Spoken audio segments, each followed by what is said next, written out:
Summary based questions under the reading section of the IELTS test. This is another good aspect that we need to know because it often comes in the exams.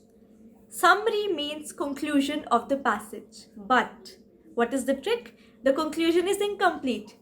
The examiner will offer certain blanks and you need to fill the answers by looking at a bottom box that contain all the options. Now these options are generally more than the fill-ups offered in the passage, offered in the conclusion question. So what does that mean? For example, you have 5 blanks in the conclusion statements. You will have 7 options just to confuse you. Alright. So now what you have to do is, you will have to first of all read the passage quickly. Because you cannot answer the conclusion unless and until you have read the passage and understood the meaning of the passage. Alright. So do not try to attempt it without, looking at the passage and just by guessing or connecting certain words. You may get the answer right in your own terms, but it may not be connecting with the passage.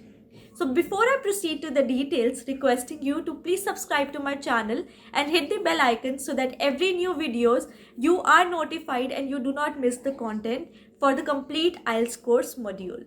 So let's begin.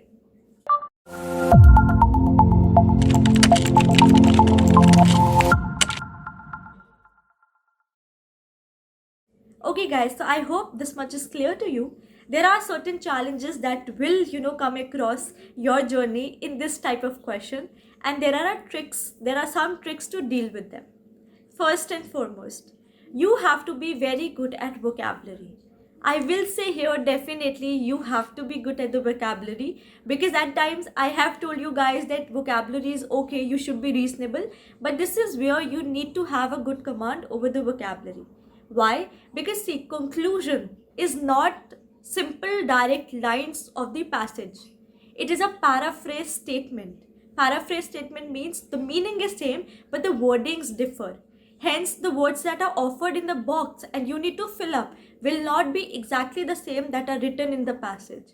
So, when I say vocabulary has to be good, it is because so that you can understand the meaning and you can connect those words with what is mentioned in the passage. It will either be a synonym or a paraphrasing. Synonym is, if I say running fast, here I mean running speedily. Speedily and fast, it is synonym.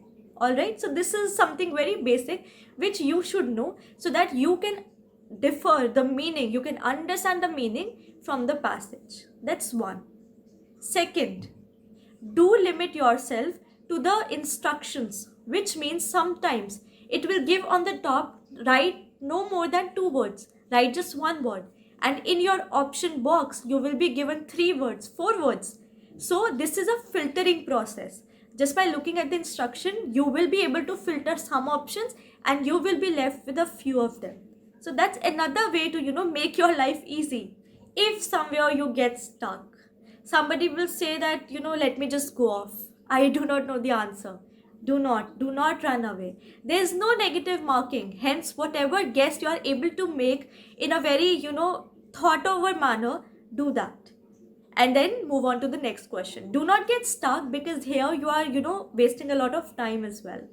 Another trick is that if you do not know the meaning, all right, it is, very hard. You have never heard about that word. In that case, try to connect what is given in the statement and what the option is. For example, if the statement is demanding you to answer in a noun, then you have to figure out a noun from the box. There may be 2-3 nouns, but then you can again filter it out and find the best meaning or the best, suitable match that you are thinking in your approximation. If it is asking an adjective, try to figure out which adjective is given in the box. Okay. So again here, some basic grammatical rules, parts of speech you should be knowing to answer this question. Okay, so I hope this is clear to you. Coming to the last strategy, do check the spellings before you move on to another question, because sometimes even if the option is right, we make a spelling error.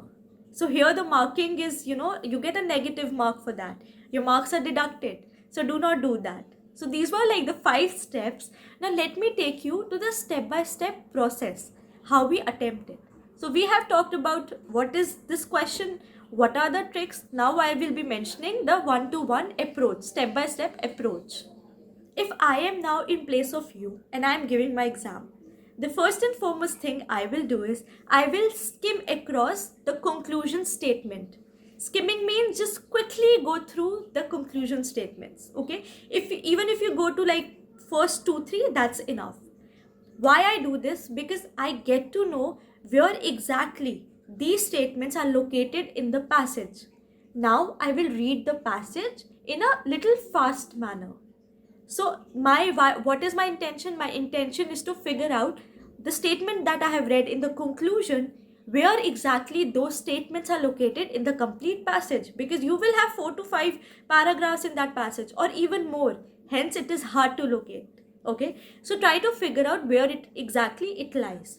Once you have done this, coming to third step, come back to the summary and now go step by step in detail, slow down and try to pick up the words from the box and the best fit that you are seeing through meaning, through parts of speech. Try to fill that answer and proceed to the next. So three easy steps. Just quickly read the conclusion, read the passage, locate it, and then come back to the conclusion statement and try to make meanings and approximately using your grammatical rules, fill the answer. It is simple, the process is very simple, but what is difficult is your understanding, your trick, your way to make meaning and apply the grammatical rules. So I hope this much is clear to you. You can practice questions from Cambridge English book. There are a lot of questions on conclusion statements under the reading section. And if you need any help from my end, please write to me in the comment section of this video. And before going, please subscribe to my channel. That would be really wholesome for me. And my efforts would really gradually increase to help you even more. Thanks a lot and good luck for your practice.